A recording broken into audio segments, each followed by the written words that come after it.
Pour la sensibilité, avant d'y avoir des réactions émotionnelles fortes, il y a surplus d'informations. On ne perçoit pas un son ou une couleur ou non.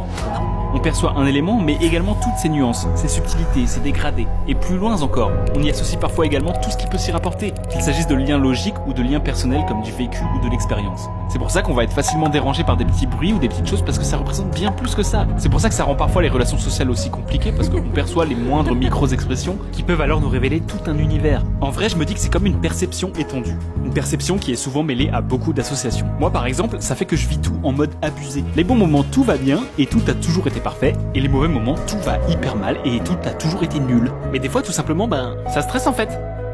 Ça stresse de ouf. Les saisons, les gens, les situations, les relations, tout ça nous emmène dans un monde de stimuli complètement dingue. Et personnellement, j'ai très souvent l'impression de me prendre la totalité des stimuli en même temps. Et souvent, certaines de ces infos peuvent s'associer et on va donc percevoir des émotions si peu communes que ça va nous déstabiliser.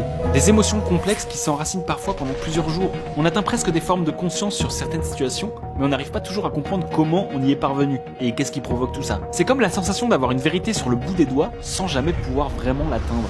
Et tout ça, c'est chaud. Parce que finalement, comment on fait pour gérer ça? Est-ce une fatalité? J'ai pas vraiment de solution universelle ou quoi, mais en tant que personne sensible, j'ai envie de vous partager mon point de vue.